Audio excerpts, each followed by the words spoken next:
Hello friends, आपल्या सर्वांची आवडती मालिका लपंडाव या मालिकेच्या आजच्या मंगळवार 7 एप्रिलच्या एपिसोडमध्ये एकानंतर एक जबरदस्त ट्विस्ट आले आहेत. आजपर्यंतचा सगळ्यात भयानक ट्विस्ट, ज्याची सगळ्यांना आपल्या सर्वांना भीती वाटतच होती आणि शेवटी तेच घडलंय. सरकारने अगदी तेजस्विनीसारखं रूप घेतलंय.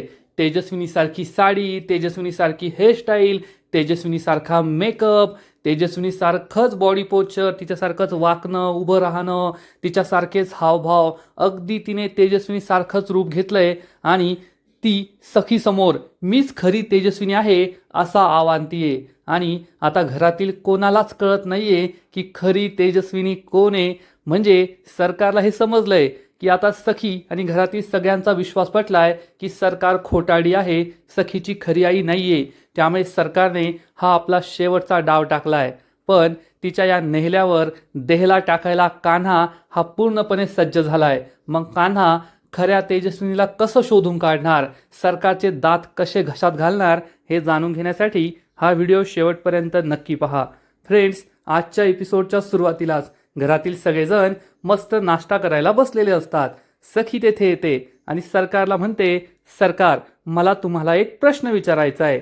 सरकार म्हणते, हो विचार ना सखी, मी तुझ्या प्रत्येक प्रश्नांचं उत्तर देईल, कारण मीच तुझी खरी आई आहे.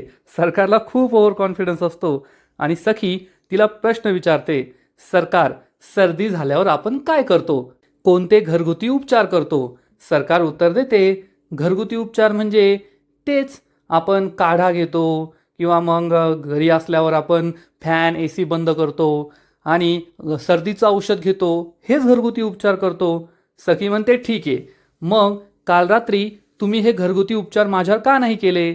तर सरकार म्हणते, सखी, तू हे काय विचारतेस, काल रात्री तुला इतका त्रास होत होता म्हणून मी पॅनिक झाले होते, त्यामुळे मला हे काही आठवलं नाही. मला असं वाटलं सखीला एवढा त्रास होतोय तर घरगुती उपचार काही फायद्याचे ठरणार नाही, म्हणून मी सरळ रात्री 3:30 वाजता हॉस्पिटलमध्ये गेले, डॉक्टरांना घरी घेऊन आले होते, रात्रभर मी तुझी काळजी घेतली. सगळेजण सरकारचं हे उत्तर ऐकत असतात. सखी म्हणते, ठीक आहे सरकार, तुम्ही खरंच माझी खूप काळजी दाखवली. आता मी तुम्हाला अजून एक प्रश्न विचारते. सखी कामत हिला सर्दी झाल्यावर कोणते घरगुती उपचार करायचे असतात. सरकार विचारते, कोणते म्हणजे सखी कामत आजारी पडो किंवा दुसरं कुणीही, तेच घरगुती उपचार मी तुला सांगितले ना, काढा घेणं, वाफ घेणं, AC फॅन बंद करणं, सर्दीचं औषध देणं घरगुती, तेच करतो आपण. सखी म्हणते, सरकार, कदाचित तुम्हाला प्रश्न नाही कळला किंवा तुम्हाला समजून नाही यायचंय. मी तुम्हाला हा प्रश्न विचारला आहे की राघव कामत आणि तेजस्विनी कामत यांची एकुलती एक मुलगी सखी कामतला जेव्हा सर्दी होते तेव्हा तिची आई तेजस्विनी कामत तिच्यावर कोणते घरगुती उपचार करते. सरकारला काही या प्रश्नाचं उत्तर माहीत नसतं. सरकारची चांगलीच कोंडी होते आणि सरकार तेच ते त त फ फ त त त तेच ते करत असते. तर सखी म्हणते, सरकार, तेच ते नाही, हे तत फप करू नका, तुम्हाला उत्तर माहिती नाहीये ना तर उत्तर सांगा. तर सरकारकडे उत्तर नसतं. सखी म्हणते, मी तुम्हाला उत्तर देते. जेव्हा मला सर्दी होते ना तेव्हा लवंग तव्यावर भाजायचं असतं आणि त्याची पुरचुंडी करून माझ्या नाकाजवळ धरली की माझी सर्दी बरी होते, माझा त्रास कमी होतो. सरकार म्हणते, अरे हो, हेच तर उत्तर आहे. मी लहानपणी तुझ्यावर असाच इलाज करायचे म्हणून तर तू लवकर बरी व्हायची. सखी विचारते, सरकार, लहानपणी तुम्ही माझ्यावर असाच उपचार करायच्या, मग काल रात्री तुम्ही माझ्यावर असा उपचार का नाही केला. सरकारची बोलतीच बंद होते. सरकारला लगेच काहीतरी आठवतं आणि सरकार म्हणते, अगं सखी, मी तुला सांगितलं ना, तुला खूप त्रास होत होता, मी पॅनिक झाले होते, की सखीच्या नाकातून रक्त वाहतंय, सखीला किती त्रास होतोय, हे घरगुती उपचार कामाला येतील की नाही काय माहीत, कारण तू आता मोठी झाली ना, म्हणून मी हॉस्पिटलमध्ये गेले होते डॉक्टरांना बोलवायला, म्हणून तुझ्यावर मी हे उपचार केले नाही. कान्हा हे सगळं हसून पाहत असतो. सगळ्यांचे एक्सप्रेशन खूप भारी असतात. सखी म्हणते, सरकार, ठीक आहे, मी मानलं की तुम्ही पॅनिक झाल्या आहात, तुम्हाला काही कळलं नाही म्हणून तुम्ही हॉस्पिटलमध्ये गेल्या, पण ही जी तुमची सख्खी बहीण आहे ना, जिला तुम्ही म्हणतात की ती माझी खरी आई नाही आहे, ती मनस्विनी आहे, खोटाडी आहे, त्या आईने मात्र जसा माझी आई माझ्यावर लहानपणी उपचार करायची ना, अगदी तसाच उपचार केला. तुम्ही हॉस्पिटलमध्ये गेल्यानंतर त्यांनी कोणालाही न विचारता, कोणालाही न घाबरता सरळ सरळ त्या किचनमध्ये गेल्या. त्यांनी तव्यावर लवंग चांगला भाजून घेतला, मग तो खलबत्त्यात कुठला त्याची पुरचुंडी बांधली आणि माझ्या नाकाजवळ पकडली, म्हणून तर मी एवढ्या लवकर बरी झाले. सरकारच्या पायाखालची जमीनच सरकते. सरकारला समजतं की आता माझा खेळ संपलाय. कान्हा चांगलाच खुश होतो, तेजस्विनीलाही आनंद होतो. आणि मग सखी ही सरकारला म्हणते, या तेजस्विनीने तुमच्या सख्या बहिणीनी अगदी माझा तसाच उपचार केला जशी माझी खरी आई लहानपणी माझा करायची. आणि कान्हा म्हणतो, सखी मॅडम, तुम्हाला काय म्हणायचंय? तुम्हाला असं म्हणायचंय का? याचा अर्थ तुमची जी लहानपणीची खरी आई होती, तिने जसा उपचार केला होता अगदी तसाच या तेजस्विनी मॅडमने केलाय. म्हणजे तुम्हाला असं सुचवायचंय की तुमचा निर्णय झालाय, तुम्हाला कळून चुकलंय की सरकार तुमच्या खऱ्या आई नाही आहेत आणि ही तेजस्विनीच तुमची खरी आई आहे, असंच तुम्हाला सांगायचंय ना? कान्हा हा असं बोलतोय, त्यामुळे सरकार खूप चिडते. सखी म्हणते, हो, मला असंच म्हणायचंय की हीच माझी खरी आई आहे तेजस्विनी कामत, आणि सरकार माझी खरी आई नाहीये हे मला आता कळून चुकलंय. सरकारला जबर धक्काच बसतो. सगळ्यांना समजतं की सरकार खोटारडी आहे. सरकार चिडून म्हणते, सखी, हे काय बोलतेस तू? तुला तरी कळतंय का? म्हणजे तू इतक्या साध्या गोष्टीवरून तुझा निर्णय देणार आहे का? त्या तेजस्विनीने, या मनस्विनीने फक्त रात्री ती लवंग तव्यावर भाजला, तुला पुरचुंडी दिली म्हणून तू बरी झाली, याचा अर्थ ती तुझी खरी आई आहे. आणि मी तुझ्यासाठी एवढं केलं. अगं, मागील 12 वर्षांपासून मला कामाचा किती लोड आहे. रात्रंदिवस मी काम करत असते. विसरले मी, नाही लक्षात आलं माझ्या. आणि एवढ्याशा गोष्टीवरून तू मला खोटी ठरवतेस. हे मला काही पटलेलं नाहीये. तू खूप चुकीचं वागते. अगं सखी, माणसं बदलतात, गोष्टी विसरतात, नवीन गोष्टी लक्षात येतात. आता मला असं वाटलं की ते घरगुती उपचार करण्याऐवजी डॉक्टरला बोलवून आणावं. मग यात काय चुकलं? तुला माहितीये का, रात्री मी तुझ्यासाठी काय काय केलं? मी रात्री 3:30 वाजता हॉस्पिटलमध्ये गेले, ते सुद्धा माझ्या नाईट सूटवर. मी सरकार आहे सरकार, तरी सुद्धा नाईट सूटवर रात्रीच्या 3:30 वाजता हॉस्पिटलमध्ये गेले. तेथे डॉक्टरांचे हातापाया जोडले, गयावया केल्या, डॉक्टर नर्सला घरी घेऊन आले, तुझ्यावर उपचार केले. रात्रभर मी तुझ्या उशाशी बसून होते. माझ्या डोळ्याला डोळा लागला नाही रात्रभर तुझ्या काळजीमुळे. मग मी माझं आईचं कर्तव्य पूर्ण केलं नाही? एक आई हे करत नाही. तू असं का बोलतेस? मला तर हे कळतच नाहीये. आणि हेच आईचं कर्तव्य आहे.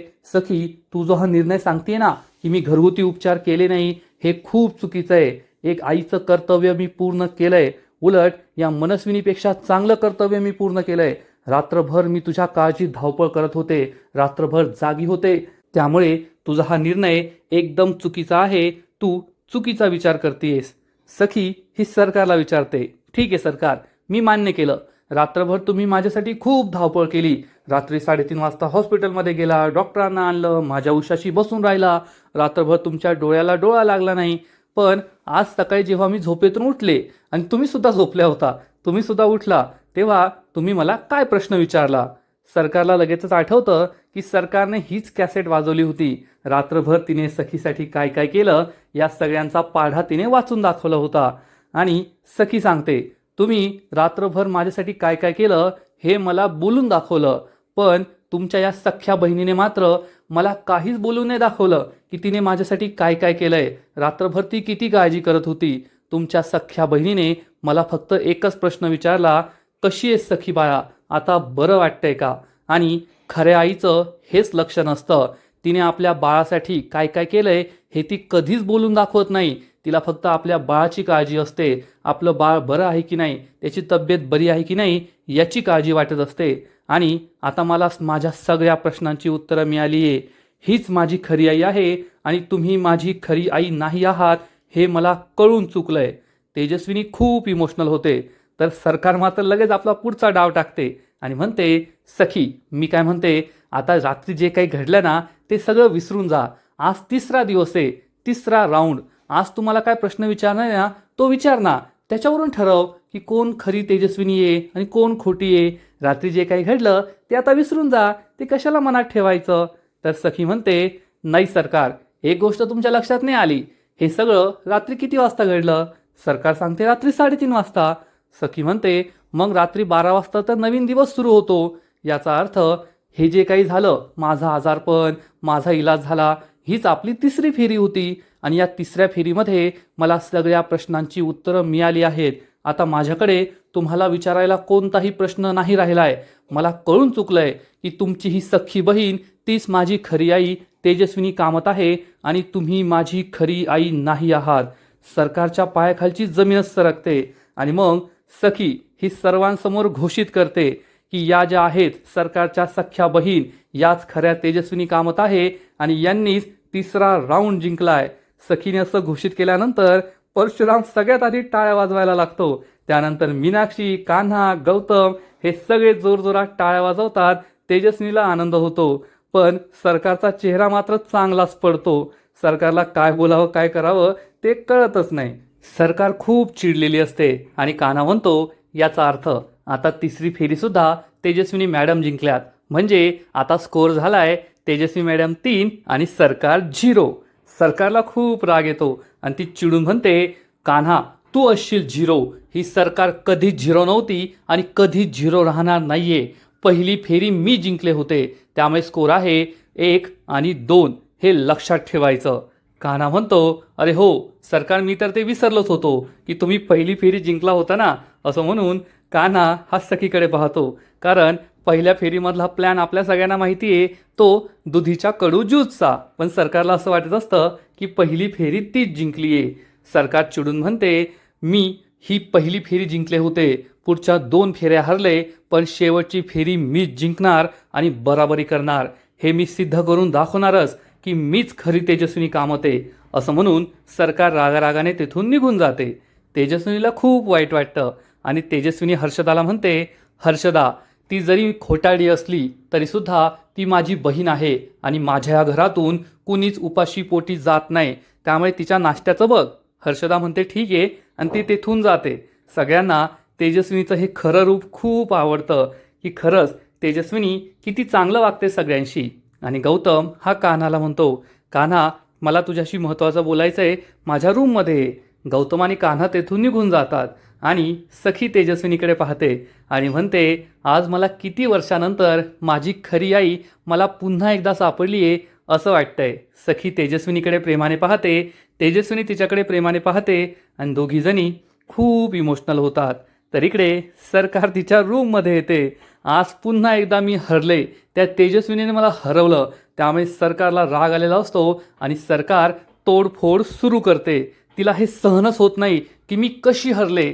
जर असं चालत राहिलं तर ती सखी मला घराबाहेर काढेल. इतक्या वर्षांची माझी मेहनत वायाला जाईल. मी हे होऊ देऊ शकत नाही. मी हरू शकत नाही. सरकार हरू शकत नाही. हे कसं शक्य आहे की मला ही गोष्ट माहीत नव्हती. मी तर राघवची ती पूर्ण डायरी वाचली होती.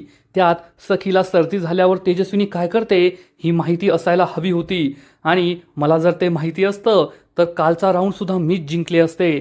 मी आता स्वतःला तेजस्विनी सिद्ध करू शकले असते. त्या डायरीमध्ये हे कसं नव्हतं असा विचार करून सरकार राघवची ही डायरी पुन्हा एकदा ओपन करून पाहते.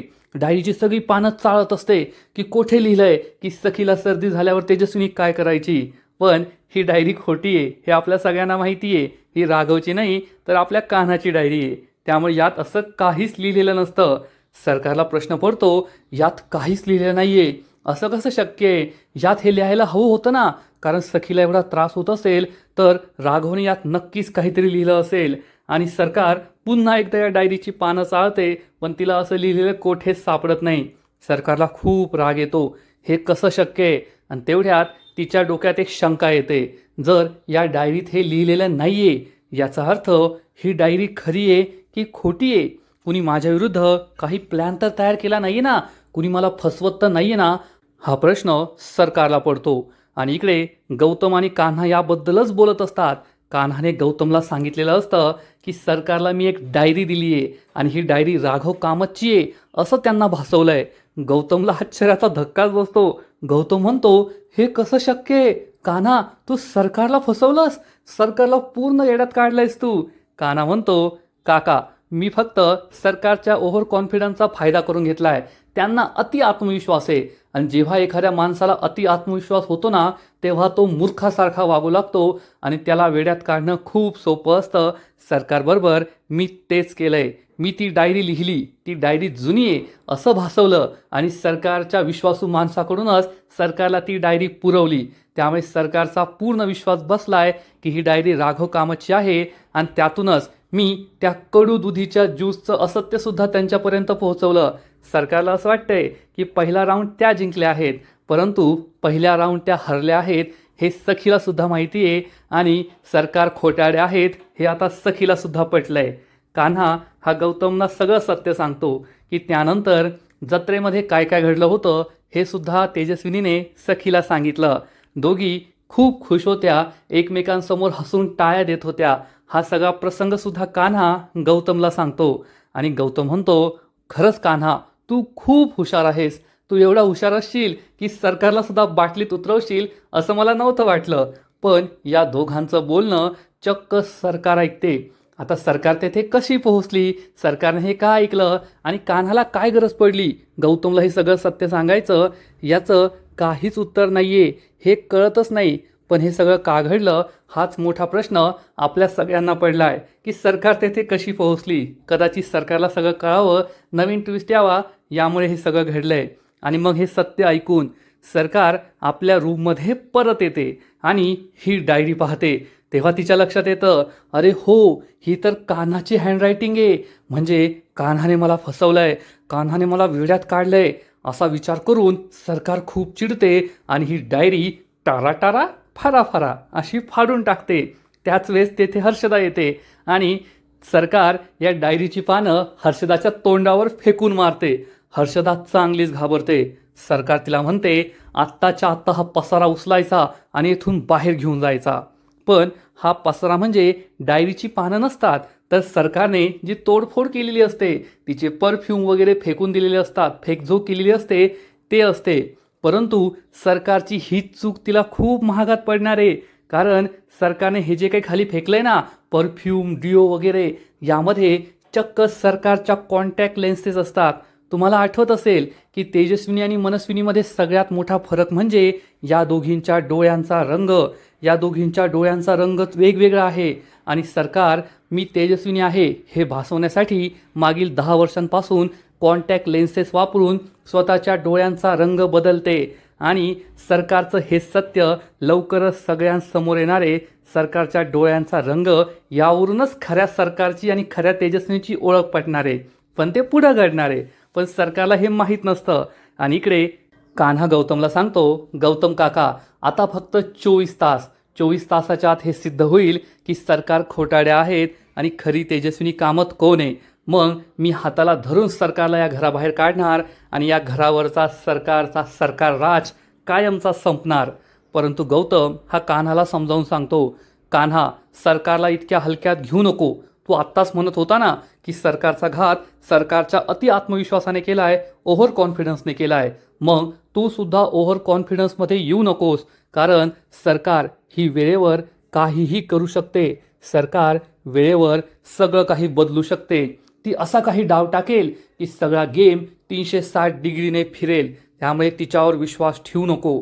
कान्हा म्हणतो, काका तुम्ही खरं बोलताय. आपल्याला सरकारविरुद्ध असा काहीतरी सबळ पुरावा मिळायला हवा ज्यामुळे सरकारचं सत्य हे सिद्ध होईल. तेवढ्यात गौतमला आठवतं की जेव्हा गौतम हा सरकारच्या रूममध्ये गेला होता तेव्हा गौतमला सरकारच्या रूममध्ये कॉन्टॅक्ट लेन्सेस सापडल्या होत्या आणि सरकारने त्याच्या समोरच कॉन्टॅक्ट लेन्सेस बदलल्या होत्या. स्वतःच्या डोळ्यांचा रंग बदलला होता. गौतमला हे सगळं आठवतं, पण गौतम कान्हाला याबद्दल काहीच सांगत नाही. आणि इकडे कुल्फी ही मागील 2 दिवसांपासून चित्रच काढत असते. तिचं चित्र पूर्ण होतं आणि ती विचार करते, चित्र तर पूर्ण झालंय, आता पुढे काय. आणि त्याच वेळेस तेथे हर्षदा येते. हर्षदाच्या हातामध्ये सरकारच्या रूममधून आणलेले सगळ्या वस्तू असतात. यात कॉन्टॅक्ट लेन्सेस सुद्धा असतात. हर्षदा विचार करते, सरकार तर म्हणाल्यात की हे सगळं फेकून दे, परंतु सरकारचं काही खरं नाही आहे.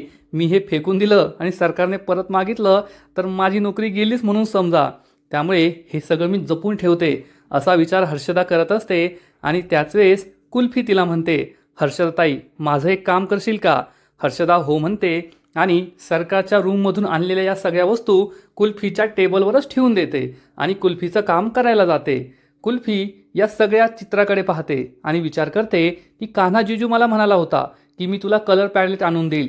या मोठ्या माणसाचं काही खरं नाही आहे, ते काही ऐकत नाही, प्रॉमिस पाळत नाही. आता मलाच कान्हा जिजूकडे जावं लागेल आणि कलर पॅलेट मागावं लागेल असा विचार कुल्फी करते. पण त्याच वेळेस कुल्फीला दिसतं की सरकारच्या या सगळ्या वस्तूंमध्ये एक महत्त्वाची पांढऱ्या रंगाची डबी आहे. कुल्फीला माहीत नसतं की ही सरकारची वस्तू आहे आणि कुल्फी विचार करते, मला आता ही वस्तू आहे ना एखाद्या मोठ्या माणसाकडे द्यावी लागेल. म्हणजे ज्या सरकारने कुल्फीला सगळ्यात जास्त त्रास दिला, कुल्फीचा जीव घेण्याचा प्रयत्न केला, तीच कुल्फी आता सरकारवर शेवटचा घाव घालणारे, सरकारचं सत्य सगळ्यांसमोर आणणारे. आणि कुल्फी या कॉन्टॅक्ट लेन्सेसच्या बॉक्सकडे पाहत असते आणि हा कॉन्टॅक्ट लेन्सेसचा बॉक्सच सगळ्यात मोठा धमाका करणारे एवढं मात्र नक्की. आणि आजचा एपिसोड येथेच संपतो. फ्रेंड्स, लपंडाव ही मालिका दिवसेंदिवस खूप भारी, खूप इंटरेस्टिंग होत चालली आहे. आजचा एपिसोड एकदम मस्त होता. सरकारची चांगली जिरली आहे, पण सरकारला कान्हाचं एक सत्यसुद्धा समजलं आहे की कान्हाने तिला खोटी डायरी दिली आहे आणि आता या कान्हाचा काहीतरी बंदोबस्त करावा लागेल असं सरकारने ठरवलं. परंतु मालिकेचा आजच्या एपिसोडचा शेवट होता होता हा जो कॉन्टॅक्ट लेन्सचा एक नवीन ट्विस्ट आलाय ना, तो खूप भारी आहे. आणि या ट्विस्टमुळेच, या कॉन्टॅक्ट लेन्समुळेच सरकारचं खरं रूप सगळ्यांसमोर येणार आहे, सरकारचा घात होणार आहे. मग पुढील एपिसोडमध्ये असं नेमकं काय घडणार आहे? तर फ्रेंड्स, लपंडाव मालिकेच्या पुढील एपिसोडमध्ये आपण पाहू की सखी या कॉन्टॅक्ट लेन्सेस घेऊन चक्क कान्हा आणि सखीच्या रूममध्ये जाणार आणि त्यांना या कॉन्टॅक्ट लेन्सेस देईल.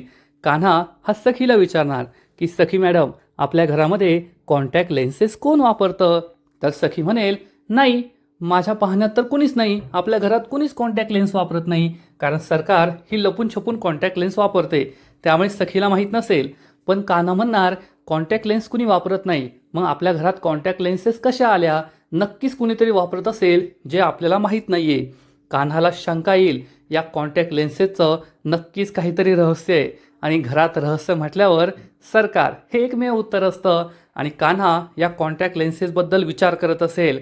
आणि मग जेव्हा चौथा आणि शेवटचा दिवस उजाडणार, जेव्हा सरकार कोण आणि खरी तेजस्विनी कोण हे ठरवायचं असेल, त्या दिवशी या मालिकेतला सगळ्यात मोठा ट्विस्ट येईल, ज्या ट्विस्टवर तुमचाही विश्वास बसणार नाही.